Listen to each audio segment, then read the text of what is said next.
Selamat malam pemirsa, TVRI Stasiun Maluku kembali hadir menyampaikan informasi Maluku Antar Nusa malam ini bersama saya Dewi Intakailola. Beragam informasi telah disiapkan oleh tim redaksi kami untuk Anda, namun sebelumnya dapat Anda ikuti kilas berita utama berikut ini.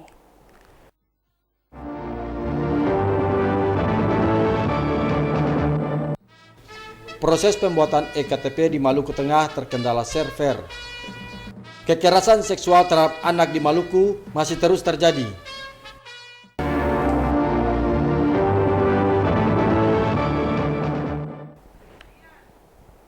Demikian antara lain topik berita utama Maluku Antar Nusa malam ini. Kini kita ikuti berita selengkapnya.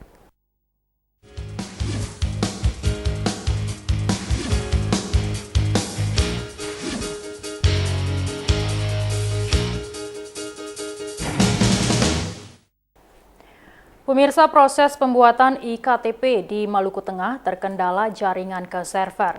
Sekitar 40.000 lebih IKTP yang telah direkam namun belum bisa dicetak karena hal tersebut.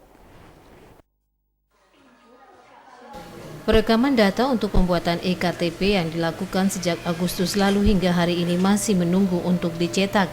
Selain tidak adanya belangko karena keterlambatan distribusi jaringan internet ke server di Dinas Pencatatan Sipil Maluku Tengah sering mengalami gangguan. Hal itu disampaikan Kepala Dinas Catatan Sipil Kabupaten Maluku Tengah, Nova Anakota. Dinas Catatan Sipil tetap melakukan perekaman data penduduk walaupun belum bisa mencetak EKTP. Jadi kendala itu hanya kendala teknis. Kita kalau belangko, kita masih ada budget sekitar 3.000-an. 3.000 ya, sekitar 3.000 dan ini masih tetap sampai saat ini di mana jaringan memungkinkan untuk kita cetak, itu kita tetap akan melakukan pencetakan. Print ready record kita, artinya yang sudah rekam belum cetak, itu di kita ada sekitar 40.000. Menurut anak kota, Dinas Kependudukan dan Catatan Sipil masih memiliki belangko kartu keluarga, akte kelahiran dan dokumen kependudukan lainnya. Anak kota menghimbau masyarakat yang memiliki hak pilih namun belum memiliki EKTP untuk merekam data mereka di kantor kecamatan. Dinas Kependudukan dan Catatan Sipil akan menerbitkan surat keterangan pengganti EKTP sambil menunggu perbaikan jaringan dan ketersediaan belangko untuk pencetakan EKTP. Dari Masohi, Maluku Tengah, Fatahila Sia melaporkan. Pemirsa, seorang ayah tega menyetubuhi anak kandungnya sendiri hingga korban mengandung. Kasus tersebut baru terbongkar setelah nenek korban curiga melihat perubahan bentuk tubuh dari korban. Korban pun menceritakan peristiwa itu kepada sang nenek. Pelaku berinisial YS ini dijebloskan dalam jeruji besi Polres Ambon akibat perbuatannya menyetubuhi anak kandungnya sendiri yang masih di bawah umur. Korban masih berusia 14 tahun dan duduk di kelas 1 SMA. Akibat perbuatan pelaku, korban kini tengah mengandung 6 bulan. Kasus ini terjadi di Desa Alang, Kecamatan Lehitu Barat, Kabupaten Maluku Tengah. Peristiwa tersebut terbongkar setelah nenek korban curiga melihat perubahan yang terjadi pada tubuh cucunya. Korban kemudian menceritakan peristiwa yang dialaminya setelah ditanya sang nenek. Hal ini pun kemudian dilaporkan ibu korban ke aparat Polres Ambon. Menurut keterangan Kanit Perlindungan Perempuan dan Anak Brigadir Kepala Orpa Jambor Mias, pelaku melakukan perbuatan bejat itu saat sang ibu tak berada di rumah. Pelaku diketahui melakukan perbuatan itu sejak bulan April lalu. Korban berada di bawah tekanan pelaku sehingga tak berani menceritakan peristiwa yang dialaminya itu. Atas perbuatan tersangka kami mengenakan pasal Undang-Undang Perlindungan Anak yaitu pasal 81 ayat 1 Undang-Undang Perlindungan Anak nomor 35 tahun 2014 dengan ancaman hukuman maksimal 15 tahun penjara. Pelaku dijerat dengan Undang-Undang Perlindungan Anak dengan ancaman hukuman maksimal 15 tahun penjara. Christine Sipahelut Kurniawan melaporkan. Dinas Perhubungan Maluku Tengah akan melakukan penertiban kendaraan angkutan umum di Terminal Binaya. Penertiban itu dilakukan menyusul semrawutnya terminal tersebut.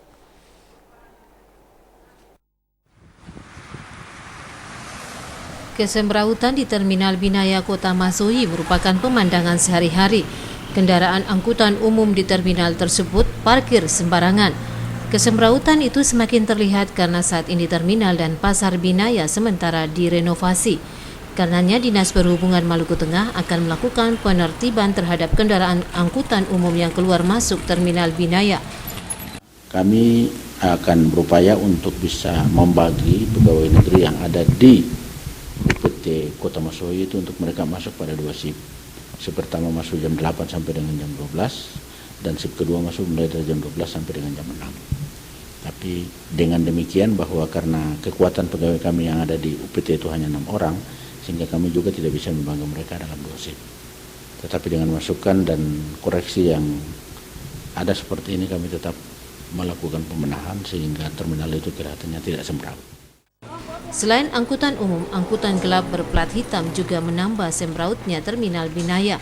Kendaraan angkutan gelap berplat hitam itu parkir di sekitar terminal Binaya. Mereka mengangkut penumpang secara sembarangan. Dinas Perhubungan Maluku Tengah akan bekerja sama dengan kepolisian untuk menertibkan kendaraan angkutan gelap berplat hitam. Mereka juga akan diwajibkan membayar retribusi dan mengurus izin angkutan seperti halnya kendaraan angkutan umum. Tempat parkir mereka juga akan diatur. Dari Masohi, Maluku Tengah, Fatahi Lasya melaporkan. Pemirsa, 10 dari 81 hotel di Kota Ambon mengikuti sertifikasi hotel yang dilakukan Dinas Pariwisata Maluku sejak kemarin. Kegiatan tersebut melibatkan Sukovindo Jakarta selaku lembaga uji sertifikasi hotel. Dinas Pariwisata Maluku kini tengah melakukan sertifikasi hotel di Kota Ambon. Dari 81 hotel di Kota Ambon, baru 10 hotel yang mengikuti sertifikasi. Sertifikasi hotel yang dilakukan itu melibatkan Sukovindo Jakarta selaku lembaga yang melaksanakan sertifikasi bagi hotel. Kepala Dinas Pariwisata Maluku, Nyonya Haja Hasaimima mengatakan kegiatan sertifikasi hotel di Kota Ambon merupakan kegiatan wajib yang harus diikuti oleh pengelola hotel. Langkah yang dilakukan Dinas Pariwisata Maluku itu dimaksudkan agar hotel-hotel di Kota Ambon memiliki kapasitas yang baik. Selain itu, melalui sertifikasi tersebut dapat meningkatkan status hotel berbintang di Kota Ambon. Jadi itu hotel-hotel harus distandarisasi, ada batas waktunya. Kita harus mengikuti sertifikasi untuk hotel-hotel tersebut supaya standarisasi harus didapat sertifikasi supaya apa yang mereka belum punya yang belum sesuai dengan standar harus disesuaikan, dilengkapi. Auditor Sukovindo Jakarta Faisal Arif mengatakan, sertifikasi yang dilakukan bagi 10 hotel di Kota Ambon pada tahap awal ini dilakukan sesuai standar sertifikasi yang dikeluarkan oleh Kementerian Pariwisata dan Ekonomi Kreatif. Aspek utama yang menjadi fokus penilaian dalam sertifikasi hotel menyangkut produk, pelayanan, dan manajemen. Sesuai hasil sertifikasi, ke-10 hotel di Kota Ambon itu telah melaksanakan kegiatan perhotelan sesuai ketentuan yang berlaku. Sebenarnya tidak ada kendala yang lebih yang terlalu signifikan, ya hanya mungkin dari kesiapan saja. Tapi secara overall semua proses sertifikasi itu dapat dilakukan dengan baik, ya. Jadi ada hotel yang dengan sertifikasi sesuai dengan harapan, itu juga ada hotel yang belum memenuhi syarat. Tapi itu semua kondisinya adalah kita menampilkan proses sertifikasi itu yang sesuai dengan standar. Selain 10 hotel yang telah mengikuti sertifikasi ini, Dinas Pariwisata Maluku akan terus mendorong agar seluruh hotel di Kota Ambon maupun Maluku dapat disertifikasi. Frida Raiman tentang konstitusi di tengah-tengah masyarakat. Debat konstitusi yang dilakukan Fakultas Hukum Unpati ini dijadwalkan berlangsung selama 2 hari. Frida Raiman, Junedi Asril melaporkan. Pemirsa, perempuan pertanian sangat berperan penting dalam meningkatkan kesejahteraan keluarga. Karenanya, perempuan pertanian yang tersebar di berbagai pelosok di Maluku harus diberdayakan.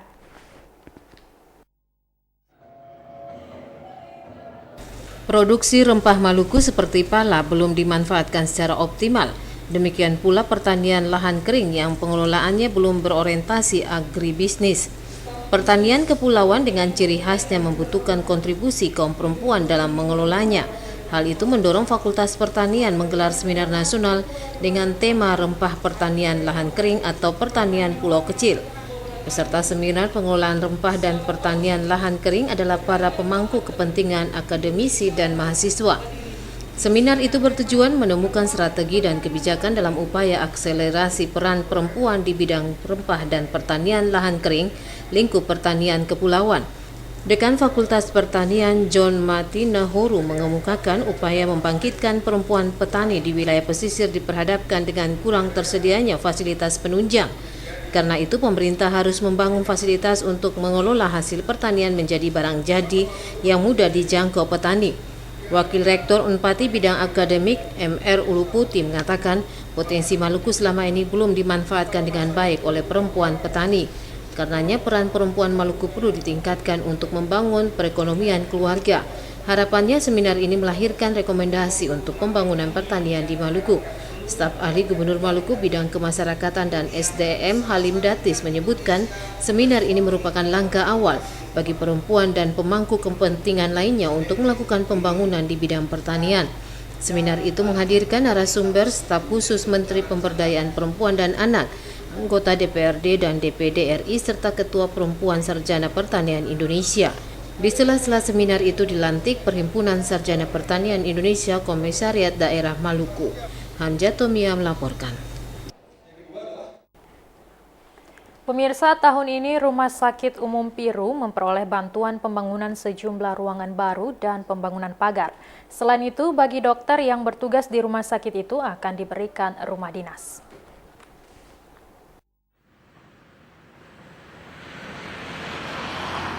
Dana pembangunan sejumlah ruang tambahan di Rumah Sakit Umum Piru Kabupaten Seram bagian Barat berasal dari dana alokasi umum, sedangkan untuk tahun ini ditambah lagi bantuan dari dana alokasi khusus. Dana alokasi khusus dipakai untuk membangun ruang ardiologi dan renovasi ruang rawat jalan. Kepala Keuangan dan Perlengkapan RSU Piru, Marlon Letemia mengatakan dengan pembenahan dan pembangunan ruang-ruang baru itu diharapkan fasilitas kesehatan tersebut dapat maksimal melayani masyarakat. Iya, jadi Rumah Sakit Umum Daerah Piru untuk tahun anggaran 2016 ini, kami saat ini dibantu dari dana alokasi umum, itu ada 4 bangunan yang kita dibiayai. Letemia menyebutkan pembangunan berbagai fasilitas di rumah sakit itu akan rampung awal Desember ini. Dari Piru Seram bagian Barat, Wahid Hukul melaporkan. Wacana moratorium ujian nasional dengan 3 opsi, yakni evaluasi, revisi, dan penghapusan total, ditanggapi beragam dari berbagai kalangan. Dunia pendidikan di Maluku menghendaki opsi revisi dalam moratorium ujian nasional yang sementara dibahas oleh pemerintah.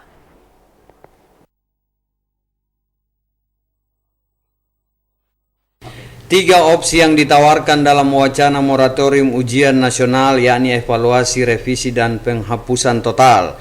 Kendati sudah ada 3 opsi tersebut, namun pemerintah masih membahas opsi yang akan diterapkan. Ketiga opsi tersebut ditanggapi beragam berbagai kalangan. Dunia pendidikan di Maluku menghendaki opsi revisi dalam moratorium ujian nasional yang sementara dibahas pemerintah. Sebagai penanggung jawab pendidikan madrasah di daerah ini, Kakanwil Kementerian Agama Maluku Faisal Musaad menilai revisi ujian nasional merupakan opsi yang ideal. Dengan merevisi ujian nasional, masing-masing sekolah nantinya dapat menentukan mekanisme kelulusan. Saya pikir tidak ada masalah. Entah itu dicabut moratoriumnya atau diserahkan ke daerah, itu tidak ada masalah. Yang jelas kan ujian nasional itu kan standarisasinya kan nasional. Dengan demikian maka tentu soal-soal paket-paket soal juga tentu akan kisi-kisi soal secara nasional juga akan disampaikan ke pusat, kayak dari pusat ke daerah atau dari dari BNSP ke daerah. Sementara daerah yang menyusun soal itu terserah, itu malah lebih bagus. Sementara Kepala Dinas Pendidikan Kota Ambon Beni Kainama menyatakan yang paling dominan berperan dalam kelulusan adalah sekolah. Oleh karena itu dalam pelaksanaan ujian nasional harusnya sekolah diberikan kewenangan dalam mengelola pelaksanaan ujian. Karenanya yang paling tepat dari ketiga opsi itu adalah merevisi pelaksanaan ujian nasional. Saya kira kelulusan siswa itu lebih banyak ditentukan oleh sekolah, ya. Jadi standarnya harus direvisi. Ya. Walaupun demikian harus ada standar lulus. Kalau tidak nanti sekolah tidak punya standar. Lalu ujian itu harus jadi potret mutu. Ya, kalau tidak ada ujian ya kita tidak bisa lihat mutu secara nasional. Karena itu berdasarkan undang-undang. Jadi nanti dilihat secara baik, secara bijaksana sehingga mungkin revisi. Wacana moratorium ujian nasional dengan 3 opsi tersebut digulirkan untuk mencari format guna menghasilkan mutu lulusan yang baik dan berkualitas. Boy Nahrum Unga melaporkan. Dan pemirsa, berikut serangkaian kegiatan dalam rangka kampanye pasangan calon wali kota dan wakil wali kota Ambon di sejumlah lokasi di kota Ambon yang kami rangkum dalam segmen Pemilu Kada berikut ini.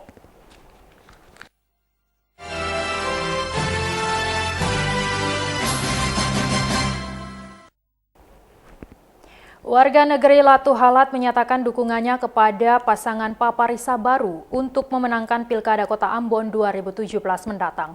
Tokoh masyarakat Dusun Tupa dan Soplantila menyatakan komitmen masyarakat mendukung pasangan itu karena hasil-hasil pembangunan yang sudah dicapai.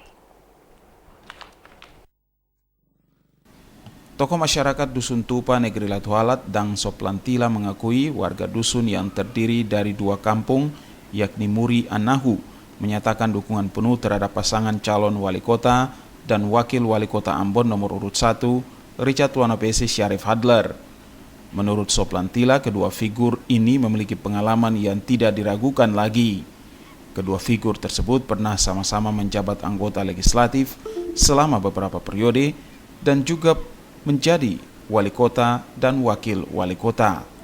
Selain itu, kedua figur ini telah terbukti lewat rekam jejaknya dalam pembangunan semasa menjadi wali kota maupun wakil wali kota Ambon. Hal ini menjadi pertimbangan warga Dusun Tupa untuk menyatakan dukungannya terhadap pasangan berakronim Paparisa itu.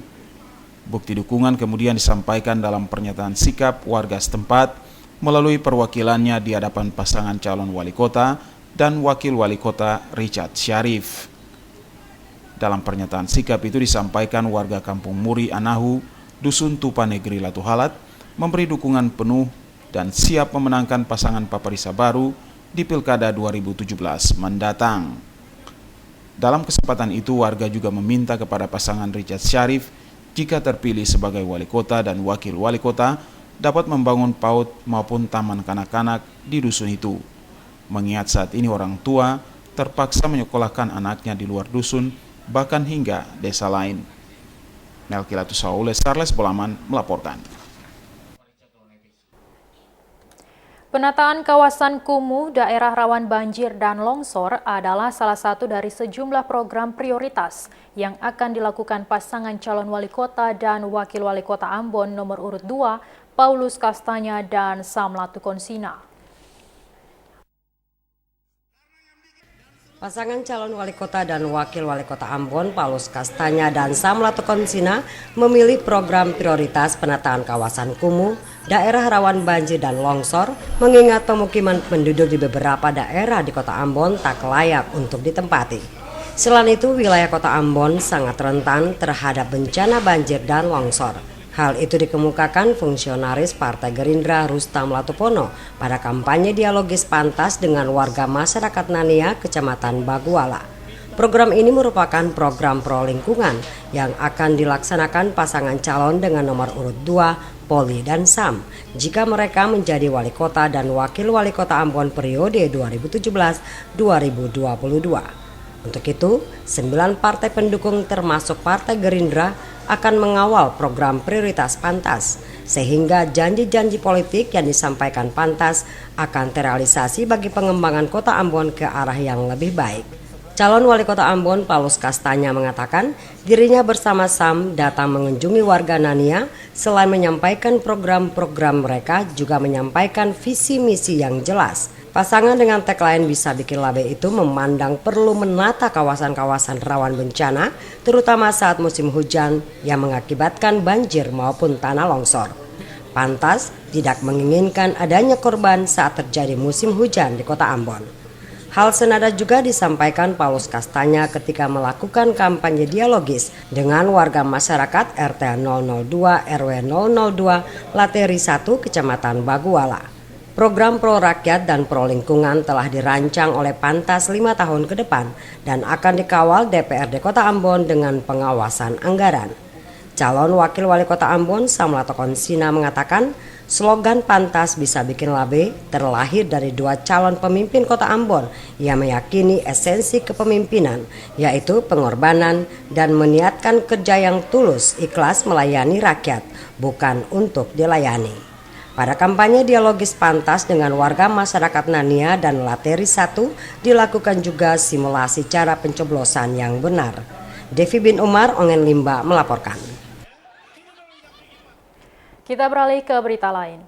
Pemirsa, dalam bulan Desember ini, umat Kristiani akan merayakan Natal Kristus yang bersamaan dengan perayaan Maulid Nabi Muhammad SAW oleh umat Islam. Karena itu, melalui peringatan Hari-Hari Besar Keagamaan, Gubernur Maluku Said Assagaf menghimbau masyarakat menjadikannya wahana mempererat toleransi dan kerukunan antar umat beragama.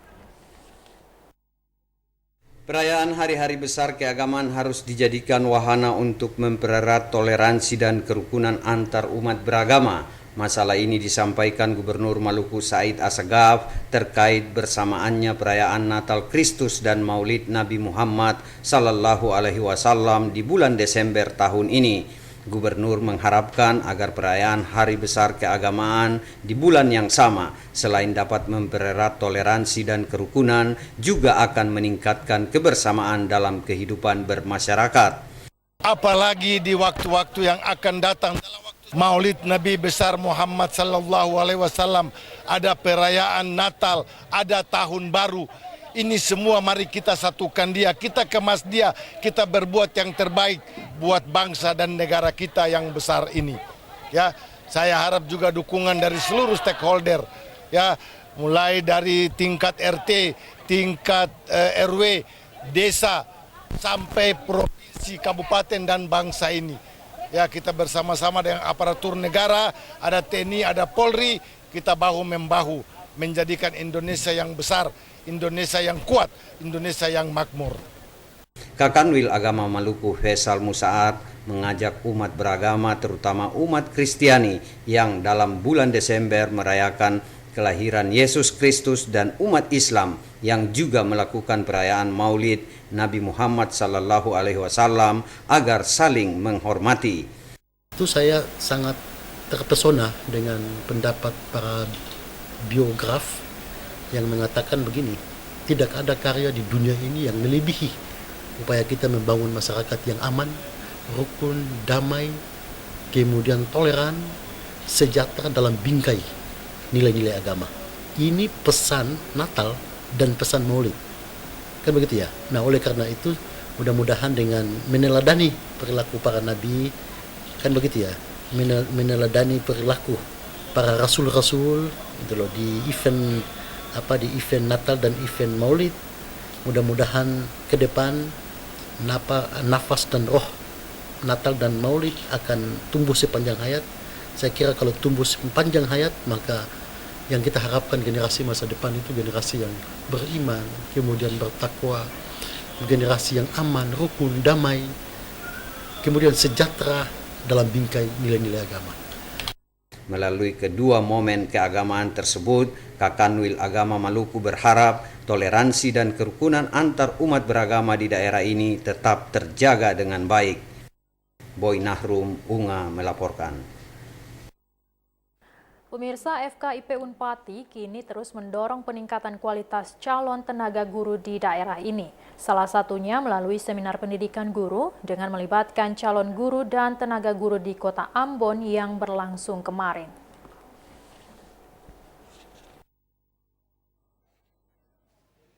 Seminar pendidikan guru yang diselenggarakan oleh FKIP Unpati mendapat respon positif dari kalangan guru di Kota Ambon. Hal itu terlihat dari keikutsertaan para calon guru dan tenaga guru di Kota Ambon dalam kegiatan seminar ini yang mencapai 550 orang. Ketua Panitia Seminar, Yanes Pelamonia, mengatakan seminar pendidikan guru yang dilakukan ini dilatar belakangi oleh permasalahan guru di Maluku, khususnya kualitas dan profesionalisme guru. Melalui seminar ini diharapkan para calon guru dan tenaga guru di Maluku, khususnya di Kota Ambon, dapat merubah pola pikir dan pandangan mereka terkait hakikat tugas utama sebagai seorang pendidik yang profesional. Oleh karena itu kegiatan di saat ini, kegiatan seminar nasional ini dengan tema mainstreaming guru pembelajar agar para guru sendiri dapat memahami hakikat keterpanggilan mereka sebagai seorang guru. Melalui kegiatan ini dapat merubah mindset para calon guru maupun guru sendiri bagaimana mereka bisa memahami hakikat mereka sebagai guru. Artinya guru pembelajar itu mengharuskan seorang guru memahami hakikatnya sebagai seorang pembelajar yang dapat menerapkan ilmunya bagi peserta didik dimanapun dia berada. Ketika dia memahami hakikatnya sebagai seorang guru, sebagai seorang pembelajar, maka saya pasti sumber daya peserta didik dan juga mutu pendidikan itu dapat ditingkatkan. Saat membuka seminar ini, pembantu Dekan 4 FKIP Unpati Nusalakori mengatakan seminar pendidikan guru yang dilakukan ini merupakan upaya untuk mempersiapkan calon guru maupun tenaga guru agar menjadi guru yang profesional. Seminar ini juga merupakan tindak lanjut dari program pemerintah terkait dengan sertifikasi guru. Calon guru dan tenaga guru di Kota Ambon diminta memanfaatkan seminar ini dengan baik sehingga bisa diimplementasikan dalam melaksanakan tugas sebagai seorang pengajar yang profesional di tengah-tengah masyarakat. Seminar pendidikan guru yang bertemakan guru pembelajaran ini menghadirkan Sekretaris Forum Dosen PGSD seluruh Indonesia yang juga dosen di Universitas Muhammadiyah Malang, Endang Purwati sebagai pembicara utama dan Freddy Lewakabesi, Guru Besar FKIP Unpati. Frida Raiman, Junedi Asril melaporkan. Kepala SMP Negeri 23 Ambon, Fatmawati Nai, mengatakan SMP Negeri 23 Ambon sejak berdiri tahun 2015 lalu belum memiliki gedung sekolah yang representatif. Selama 2 tahun berjalan, SMP Negeri 23 Ambon menggunakan gedung sekolah dasar Negeri 93 Ambon untuk aktivitas belajar mengajar.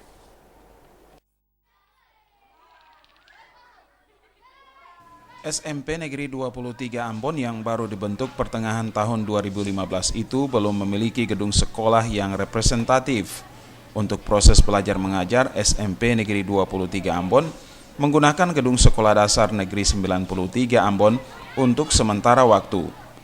Kepala SMP Negeri 23 Ambon, Fatmawati Naim, mengatakan untuk menunjang aktivitas belajar di sekolah secara berkesinambungan, pihaknya meminta pemerintah kota dan lembaga terkait lainnya untuk segera membangun gedung sekolah yang representatif sehingga sekolah SMP Negeri 23 Ambon dapat melaksanakan proses belajar mengajar sebagaimana mestinya seperti sekolah lain yang ada di Kota Ambon dan Maluku pada umumnya. Diharapkan agar pemerintah kota bisa memperhatikan kami dengan secepatnya membangun gedung yang baru untuk kami bisa belajar efektif sebagaimana adanya, tidak lagi bergantung pada sekolah ini. Kalau saat ini numpang di sekolah apa? SD 93. Jumlah murid sekarang ada 62, Pak. Kalau gurunya? Gurunya ada 13 orang. Itu semuanya PNS atau? PNS tidak. PNS-nya cuma berdua, tapi ada SMP 14, ada 5 orang bantu di sini. Selainnya itu guru honor. Terus lahan sudah tersedia, Bu? Sudah ada di belakang sini. Berapa itu? 1. Tiba dari pemerintah kota, Bu ya? Oh, itu dari Soya. Oh, dari Soya. Selain belum adanya gedung sekolah yang representatif, sekolah SMP Negeri 23 Ambon juga memiliki keterbatasan tenaga belajar yang memadai. Tercatat ada 3 guru pegawai negeri yang mengajar di sekolah tersebut, sementara lainnya adalah tenaga sukarela yang mau mendarma baktikan dirinya belajar di sekolah tersebut tanpa digaji. Naim berharap pemerintah dapat memperhatikan para tenaga sukarela yang ada di sekolah tersebut. Abu Saubawa, Caktamela melaporkan. Pemirsa, 68 anggota Himpunan Advokat Pengacara Indonesia menjalani pengambilan sumpah di Pengadilan Tinggi Maluku. Ketua Dewan Pimpinan Pusat HAPI, Elsa Syarif, mengatakan para advokat baru ini siap membela masyarakat miskin yang membutuhkan perlindungan hukum.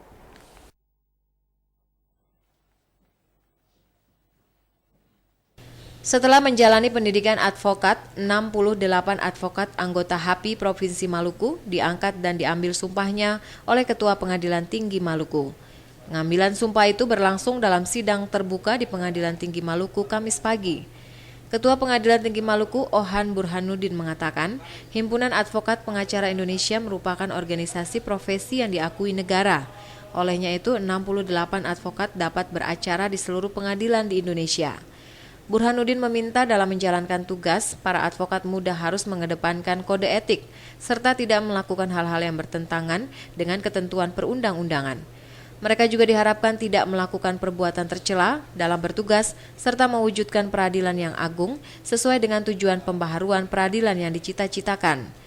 Ketua Dewan Pimpinan Pusat HAPI, Elsa Syarif, mengatakan para advokat baru itu siap membela masyarakat miskin yang membutuhkan perlindungan hukum.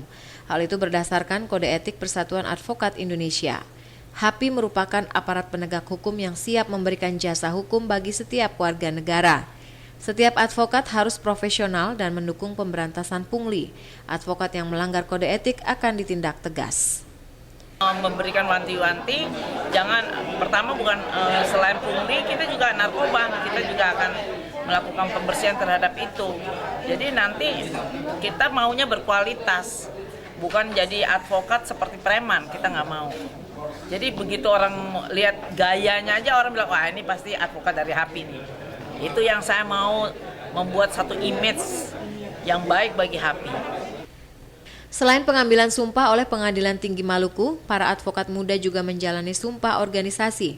Ketua DPP HAPI berharap para advokat muda itu menegakkan kebenaran dan keadilan sebagai upaya untuk menciptakan advokat yang berintegritas, profesional, dan memihak kepada kepentingan masyarakat miskin.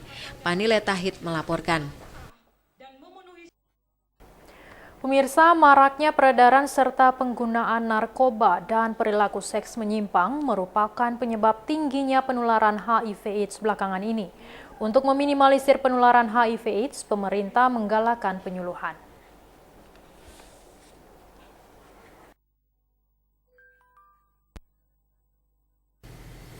Setiap tanggal 1 Desember diperingati sebagai Hari AIDS Sedunia. Ini dikarenakan dalam 3 dekade terakhir penularan HIV/AIDS ibarat fenomena gunung es yang diakibatkan oleh maraknya peredaran serta penggunaan narkoba dan perilaku seks menyimpang.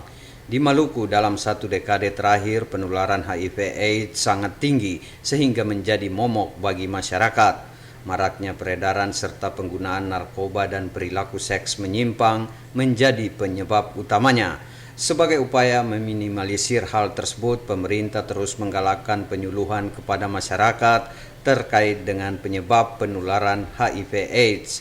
Kanwil Kementerian Agama Maluku melalui pemuka agama senantiasa melakukan penyuluhan kepada masyarakat agar menghindari penggunaan narkoba dan perilaku seks menyimpang yang menjadi penyebab utama penularan penyakit HIV/AIDS.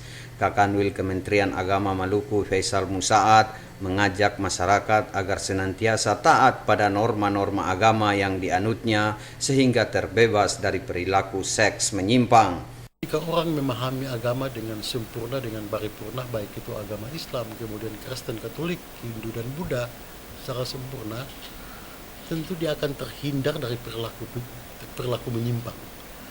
Ya kan, tidak mungkin dia melakukan seks bebas, kemudian terlibat narkotika, kemudian obat-obat terlarang, misalnya minuman-minuman keras, ini kan perilaku di luar ajaran agama. Nah, oleh karena itu maka tentu kita sampaikan persoalan itu lewat mimbar-mimbar masjid, kemudian lewat mimbar-mimbar gereja, lembaga-lembaga keagamaan yang ada di Maluku. Belum ada sinergitas. Kemudian terkait dengan itu, Granat Maluku mendorong untuk duduk bersama seluruh stakeholder itu untuk membicarakan penanggulangan bahaya narkoba. Terkait dengan yang menjadi persoalan untuk dalam rangka HIV/AIDS ini, Granat Maluku masih menilai belum ada satu tempat rehabilitasi. Sementara Kepala Dinas Pendidikan Kota Ambon, Beni Kainama, mengingatkan kepada generasi muda untuk menghindari narkoba dan sejenisnya agar tidak terjerumus ke hal-hal yang negatif. AIDS ini menjadi perhatian serius. Perilaku-perilaku sumber daya manusia kita yang kita harapkan sehat jasmani dan rohani, itu perlu kita sosialisasikan. Jadi sehingga sumber daya manusia kita bisa terhindar dari penyakit itu. Ya, saya berharap perilaku-perilaku negatif itu bisa dihindari oleh para siswa kita. Jadi kita tetap memberikan perhatian bagi para siswa kita, teristimewa siswa-siswa usia-usia remaja. Dalam peringatan Hari AIDS Sedunia hari ini, Kepala Dinas Pendidikan Kota Ambon, Beni Kainama, menghimbau kepada siswa-siswi agar meningkatkan ketahanan mental mereka melalui pendidikan karakter sehingga terbebas dari penularan HIV/AIDS. Boy Nahrum, Unga melaporkan. Pemirsa, ratusan mahasiswa, dosen, dan alumni melakukan pertemuan di kampus Unidar Ambon di Tulehu. Pertemuan itu membahas surat keputusan Menteri Ristek dan Pendidikan Tinggi tentang pembukaan pangkalan data perguruan tinggi dan pengalihan Yayasan Darussalam menjadi Darussalam Maluku. Pembukaan PDPT dan pengalihan Yayasan Darussalam menjadi Yayasan Darussalam Maluku berdasarkan SK Kementerian Riset, Teknologi, dan Pendidikan Tinggi mendapat perhatian serius dari para dosen, mahasiswa, dan para alumni Unidar Ambon. Rektor Unidar Ambon Ibrahim Ohrela menyatakan berdasarkan SK 491 Kemenristek Dikti, pembukaan PDPT tidak diberikan kepada yayasan melainkan kepada universitas yang mendapat izin penyelenggaraan. Terkait hal itu, Ohrela berharap para mahasiswa dan dosen tidak melakukan tindakan yang mengganggu aktivitas perkuliahan di kampus Unidar Ambon. Mereka diminta tetap melakukan kegiatan perkuliahan seperti biasa. Hari ini saya mengundang seluruh sivitas, mahasiswa dan dosen serta pegawai berkaitan dengan telah dikeluarkannya SK Menristek Dikti nomor 491 tanggal 21 November 2015. Sebagai rektor, saya bertanggung jawab untuk menyampaikan informasi itu kepada seluruh sivitas sehingga tidak ada informasi yang tertutup terkait dengan isi dan semangat yang terkandung dalam SK Menristek Dikti. Harapan saya bahwa dengan pertemuan ini mahasiswa dan dosen menjadi tahu dan mereka menjadi tenang sehingga tidak ada spekulasi dari mahasiswa dan dosen terkait dengan status mereka berkaitan dengan SK tersebut. SK Perubahan Badan Pengelola Unidar Ambon dari Yayasan Darussalam menjadi Darussalam Maluku mendapat tanggapan serius dari Sekretaris Yayasan Pendidikan Darussalam Maluku, Hasan Slamet. Slamet menyatakan pemberian SK kepada Yayasan Darussalam Maluku merupakan tindakan sepihak.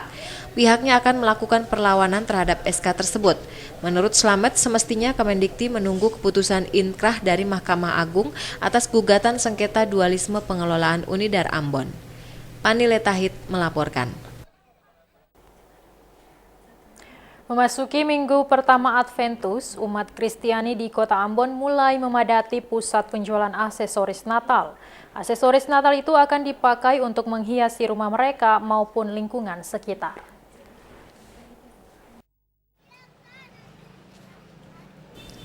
Suasana lorong pos di Kota Ambon saat ini berbeda dari hari-hari sebelumnya. Saat ini lorong pos menjadi pusat penjualan aksesoris Natal. Memasuki minggu pertama Adventus, banyak umat Kristiani mencari aksesoris Natal di lorong ini. Umumnya mereka membeli pohon Natal, lampu Natal, dan lampu hias lainnya serta sejumlah ornamen. Pohon Natal yang dibeli ada yang ditempatkan di rumah mereka sendiri, namun ada pula untuk dipajang di jalan raya maupun lingkungan tempat tinggal mereka. Pohon Natal, terus pohon Natal itu biasanya kita beli sekali, tapi buah-buahnya, pernak-perniknya itu setiap tahun kita selalu apel di toko ini untuk mengganti. Jadi terus sesuai tema. Kalau saya misalnya tahun ini saya pakai yang warna emas. Kalau tahun ini saya mau pakai warna pink, jadi saya ganti lagi buah-buahnya yang pink. Kenapa memilih pink? Mungkin suka aja, karena Natal kan berhubungan dengan kasih sayang. Salah seorang pemilik toko di Lorong Pos mengaku pada Desember tahun ini berbagai jenis aksesoris Natal telah disediakan dengan jumlah yang cukup banyak. Harga aksesoris itu bergantung dari jenis dan ukurannya. Untuk satu pohon Natal ukuran terkecil dijual dengan harga Rp50.000, sementara pohon Natal ukuran besar harganya bisa mencapai Rp10 juta. Selain pohon Natal, ada juga lilin Natal, lampu Natal, boneka, dan berbagai jenis lampu hias. Ya, persiapan kami untuk tahun 2016 ini cukup banyak. Karena kami melihat bahwa perkembangan untuk sekarang ini, toko kami sangat laris karena harganya cukup murah di pasar. Apa saja yang disediakan di sini? Mulai dari aksesoris, lampu, pohon Natal, semua lengkap di sini. Mulai dari yang paling termurah, Rp50.000. Itu dua ukuran, yang paling kecil itu 2 feet. Besar itu sampai 12 feet. 12 feet itu kenal 10 juta. Saat ini sejumlah ruas jalan di kota Ambon mulai diwarnai dengan pohon-pohon Natal yang dipajang warga. Pemajangan pohon Natal itu dilakukan sejak pekan lalu. Salah seorang warga di Desa Hunut, Kota Ambon mengatakan pemasangan lampu hias dan pohon Natal di jalan raya maupun di sekitar pemukiman penduduk makin menambah keindahan Kota Ambon di malam hari. Hamzah Tomia, TVRI melaporkan.